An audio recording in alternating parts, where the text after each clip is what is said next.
Vamos lá, meu povo, que estamos chegando ao final do nosso curso.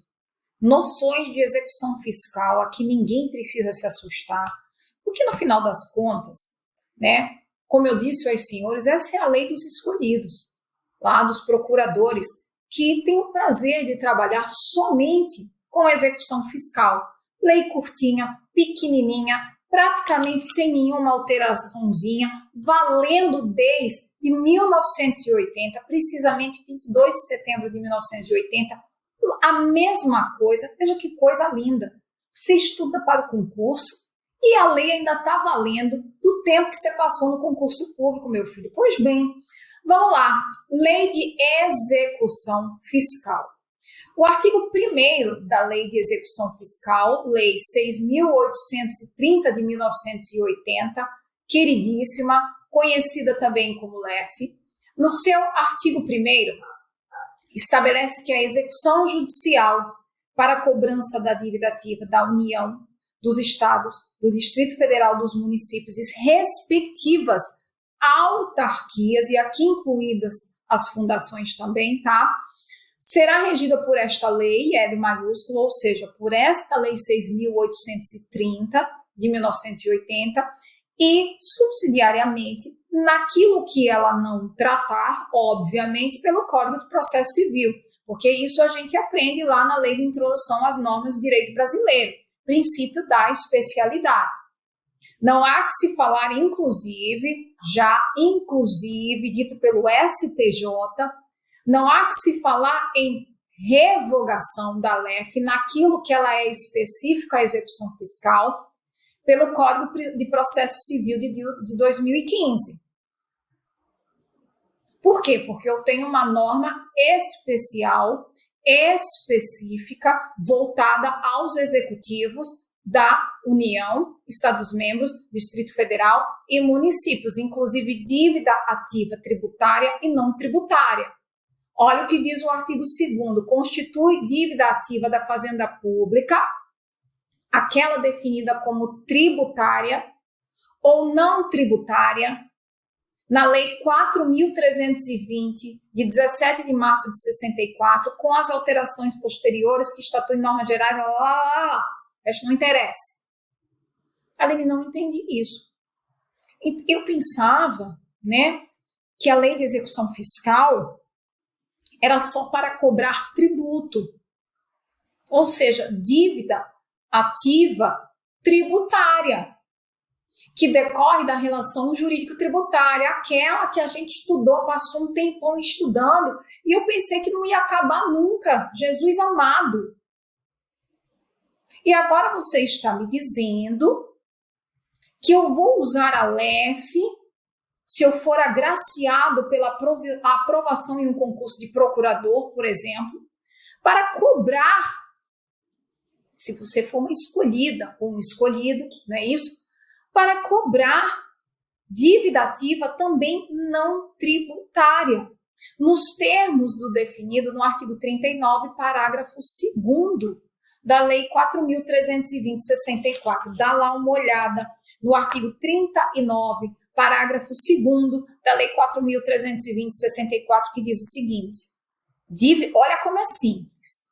Se você der uma olhada aí, você vai ver um dispositivo, o artigo 39, parágrafo 2º, ele é desse tamanho, mais ou menos, a redação dele no seu vadimeco. Não é não? Ó, aqui eu vou contar, dá uns 3 dedinhos, 3 dedos. Mas veja como é muito mais simples. Diz o artigo 39, parágrafo 2º, que dívida ativa tributária é o crédito da Fazenda Pública dessa natureza, proveniente de obrigação legal relativa a tributos e respectivos adicionais e multas. Ponto. Dívida ativa tributária é tudo aquilo que é tributo e decorre do tributo, que está lá inserido na relação jurídico-tributária, ou seja, multa tributária. E o que é dívida ativa não tributária? São os demais créditos da Fazenda Pública. Podia acabar aí. E ponto final. Só que aí ele começa a exemplificar. E quando ele exemplifica, ele dá umas enroladas, faz uma confusão. Por exemplo, você vê aí taxa. custa processual, que a gente sabe que tudo isso tem natureza tributária após a Constituição Federal de 88. Não é isso? Vou dar um exemplo melhor. Multa ambiental. Uma multa ambiental. E aí? Decorre de uma relação jurídico-tributária? Não. Decorre de uma relação administrativa. Não que a relação tributária não seja uma relação administrativa, mas é uma relação administrativa específica. Não é isso? Em face da sua importância para o custeio do Estado.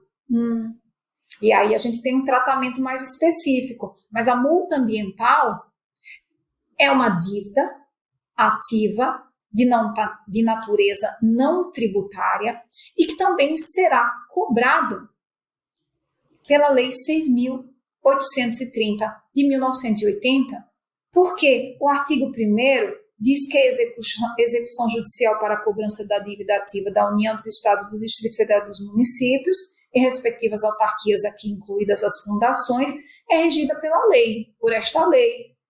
E o artigo 2º diz que constitui dívida ativa da Fazenda Pública aquela definida como tributária ou não tributária. Tudo é cobrado, gente, pela Lei 6.830 de 80, por meio da propositura de uma lei de execução fiscal, mesmo uma multa ambiental, sim, em face das presunções de que goza o ato administrativo e da lavratura do auto de infração.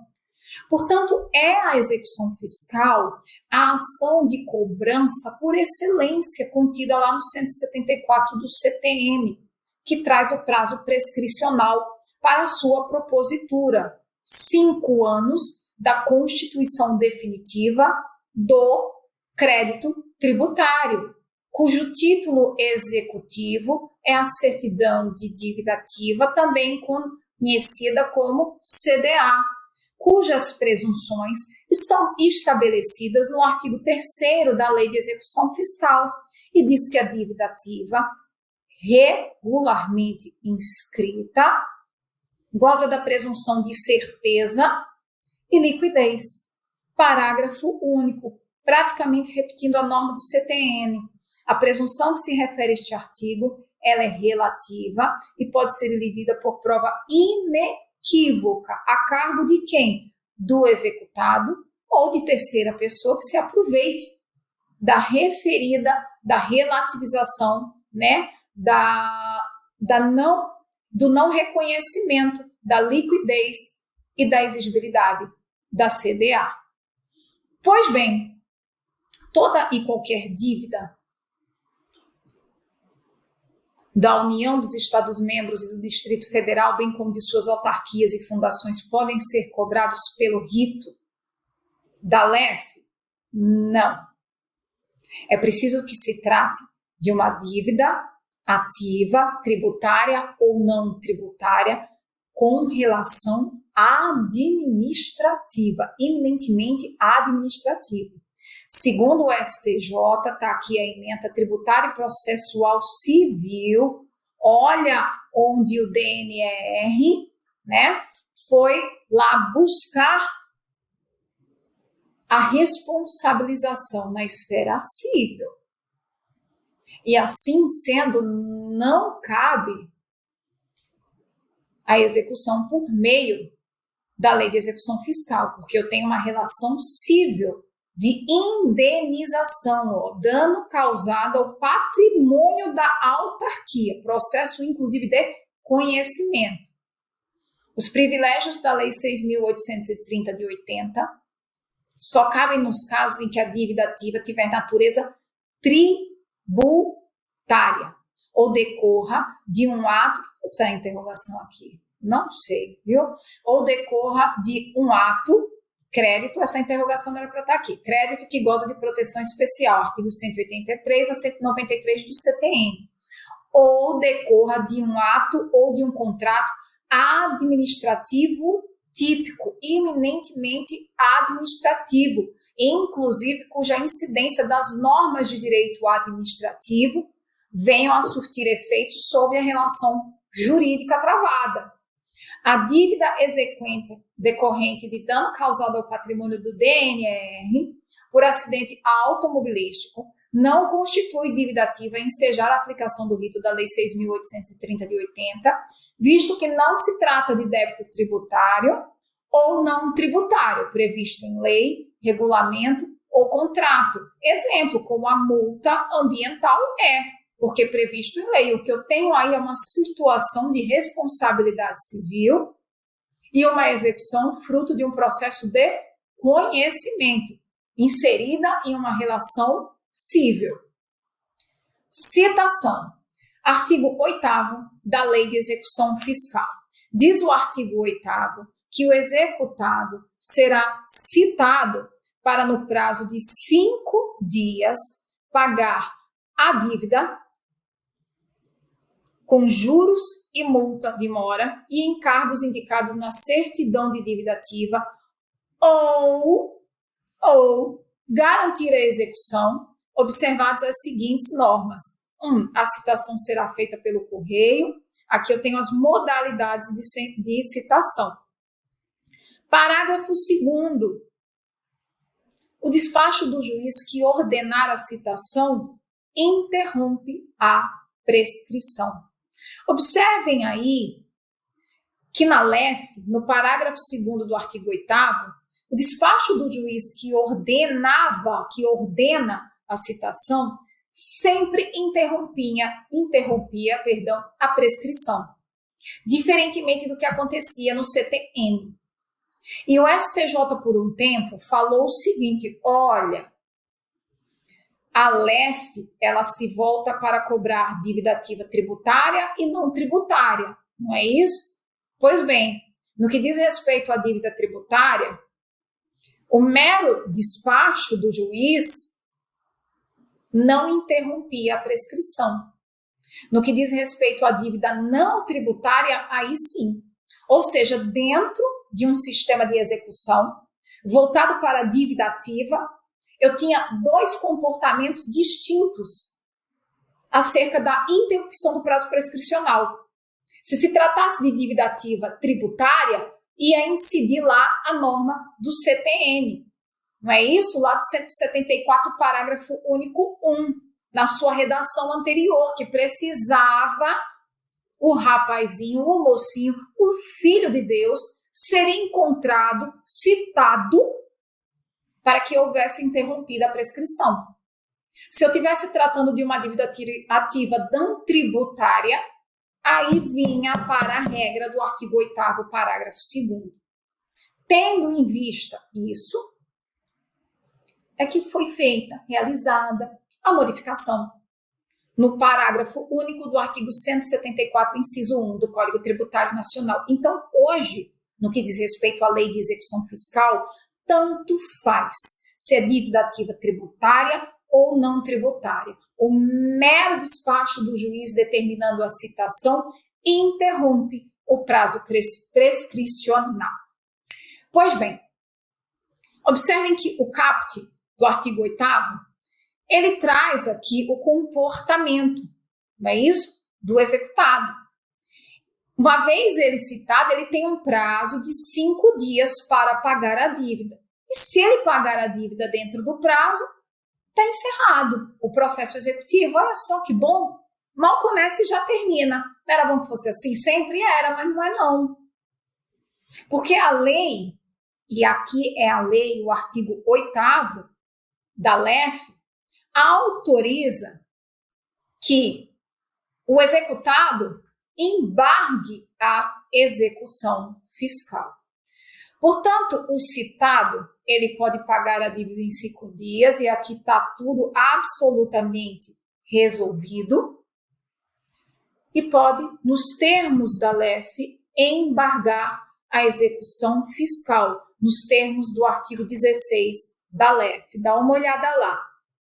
O executado oferecerá embargos no prazo de 30 dias. O prazo é de 30 dias para o cidadão apresentar embargos. E tem gente que ainda perde. Misericórdia. Bom, 1. 30 dias contados de onde? 1. Do depósito.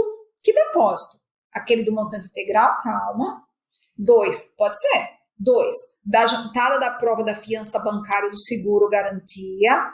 3, da intimação da penhora. Ué. Eu estou verificando aqui, não é isso? Que o prazo de 30 dias para se iniciar, ele demanda um comportamento do executado de garantia do juízo. Exatamente, conforme a parte final do artigo 8º. Ou ele paga, ou ele garante o juízo para poder embargar a execução fiscal, ou seja, responder à execução fiscal. Professora, pode? Pode. Tá tudo bem. É um procedimento especial. Mas, professora, ele para poder responder, ele precisa garantir o juízo. E a súmula lá do STF e do STJ, inclusive de entendimento, a súmula vinculante, né? As duas súmulas vinculantes do STF, bem como o próprio entendimento do STJ. Percebam, aqui eu estou em sede de execução. Lá eu estava em processo de discussão. E no que diz respeito aqui ao artigo 16, tanto o STJ, bem como o STF, falou, tá tudo certo. Eu tenho o princípio da especialidade. Portanto, a oferta de embargos à execução, no prazo de 30 dias, tem por requisito a garantia do juízo, seja por meio do depósito do montante integral e precisa ser o valor arbitrado pela Fazenda, seja pela juntada de uma fiança bancária ou de um seguro garantia ou por apresentação de penhora. Foi penhorados os bens suficientes a garantir a execução fiscal. E aí sim, 30 dias para apresentar a sua respostinha. Porém, tratando-se de matéria de ordem pública a ser alegada em resposta à citação à execução fiscal, o sujeito passivo ele pode valer-se da chamada exceção de pré-executividade. O artigo 16, no seu parágrafo 1º, ele deixa muito claro, expresso, que não são admissíveis embargos do executado antes de garantida a execução. A gente só vai poder discutir, meu amigo, se você garantir o juízo, a própria execução. Só que existem algumas situações, como matérias de ordem pública, que o cidadão vai precisar garantir a execução, como propriamente legitimidade, legalidade, o próprio lançamento decaído, a própria legitimidade do polo passivo que está lá na execução. Eu, por exemplo, já peguei caso de homônimos, em que o cidadão tomou um susto e ele veio a juízo demonstrar, por meio da exceção de pré-executividade, que não era ele que deveria estar figurando no polo passivo da execução fiscal, porque ele sequer tinha a renda que era questionada na execução fiscal. Então, uma pessoa dessas, ela vai ter que tirar do seu patrimônio para discutir matéria de ordem pública e somente matéria de ordem pública? Não. Súmula 393 do STJ, tá? Bom, vamos logo dar uma olhada na 409, que diz que em execução fiscal a prescrição ocorrida antes da propositura da ação pode ser decretada de ofício, portanto, se pode ser alegada de ofício, que dirá por meio de exceção de pré-executividade. E aqui sim, agora, súmula 393, a exceção de pré-executividade é admissível na execução fiscal do STJ, estou na súmula, viu? A exceção de pré-executividade é admissível na execução fiscal relativamente às matérias conhecíveis de ofício, que não demandem dilação probatória, praticamente para evitar quem? O mandado de segurança. E qual é a questão? Por que isso está na súmula 393? Porque não há previsão legal. É uma construção doutrinária que foi abraçada pela jurisprudência do STJ.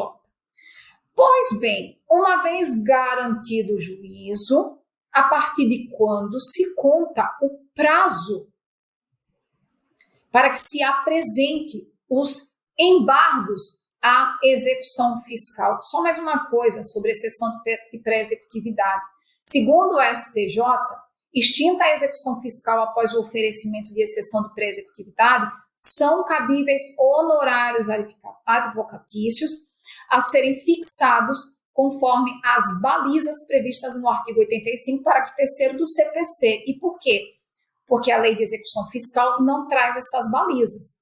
E por ordem da própria lei, eu aplico quem? Subsidiariamente naquilo que a LEF não regula, Código de Processo Civil Brasileiro. Pois bem, agora sim.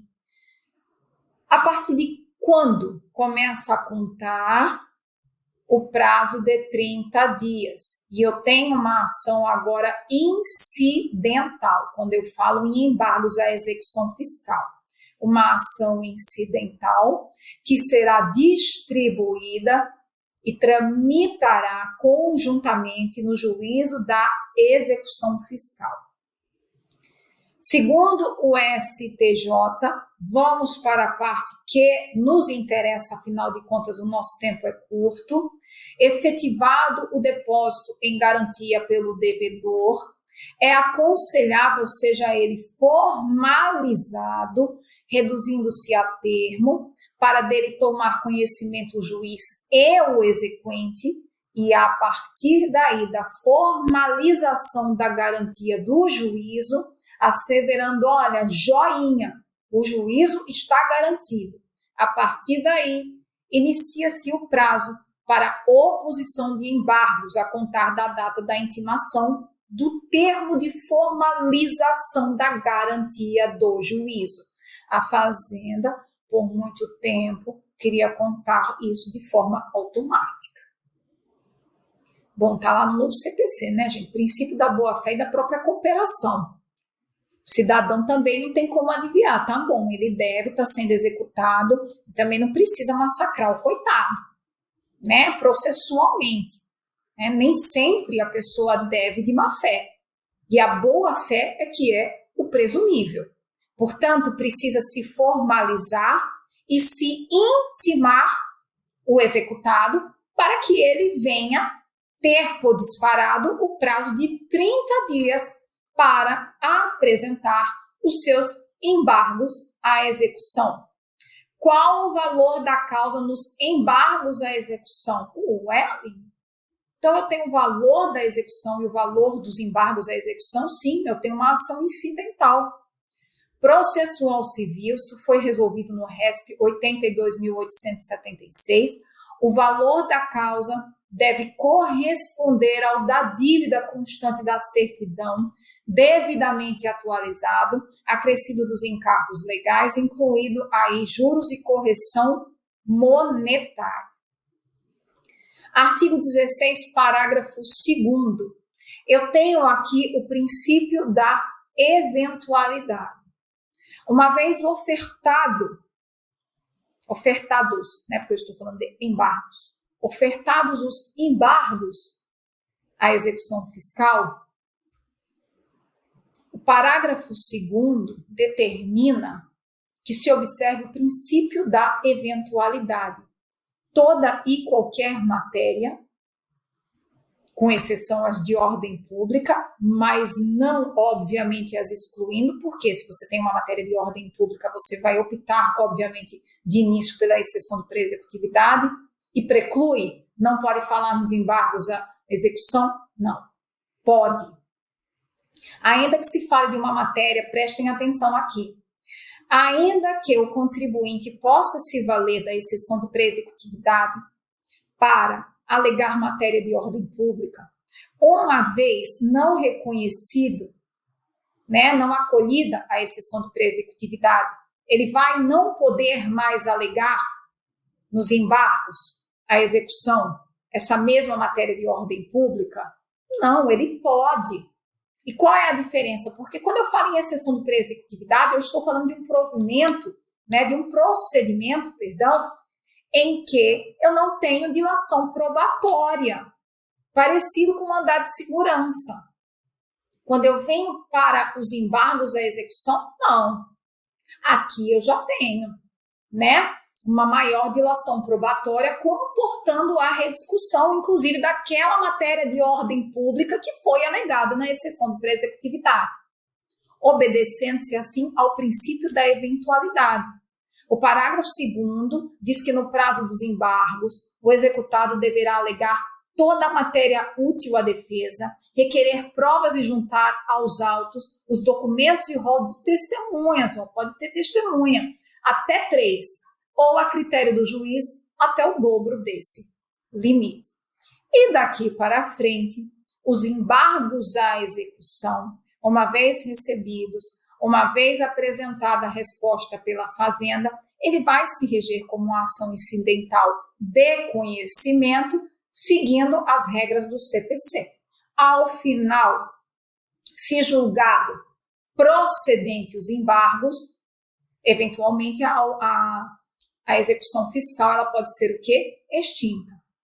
Se não, a execução fiscal continuará, prosseguirá e não caberá mais discussão acerca do crédito tributário, apenas os atos constritivos da Fazenda Pública para fins de recebimento do seu crédito tributário. O artigo 29, no seu parágrafo único, eu já falei isso para vocês quando falamos das garantias e preferências do crédito tributário segundo o CTN. Ele foi declarado no seu parágrafo único não recepcionado pela Ordem Constitucional de 1988, ADPF 357, exatamente porque fere o princípio federativo, uma vez que estabelece uma ordem de pagamento para débitos tributários e também na própria execução. Estabelecia essa mesma ordem na execução fiscal. O que tinha de mais importante, também sobre prescrição intercorrente, nós vimos lá quando tratamos de prescrição. Não é isso? O artigo 40 da Lei de Execução Fiscal. Resta-me aqui agora chamá-los a atenção para estarem atentos ao artigo 34 da Lei de Execução Fiscal, que diz o seguinte, e cai em prova, viu, gente? Olha só, das sentenças de primeira instância, e só de primeira instância, proferidas em execuções de valor igual ou inferior a 50 obrigações do Tesouro Nacional, OTN, só se admitirão embargos infringentes e de declaração.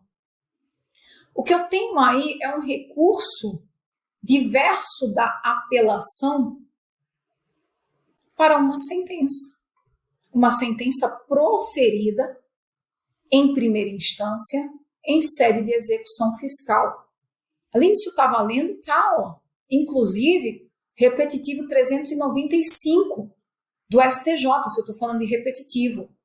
Adota-se como valor de alçada para o cabimento de apelação em sede de execução fiscal o valor de R$ 328,27, corrigido pelo IPCAE a partir de janeiro de 2021, valor esse que deve ser observado à data da propositura da ação e a definir qual o recurso aplicável da sentença de primeira instância proferida em sede de execução fiscal, especialmente em embargos infringentes.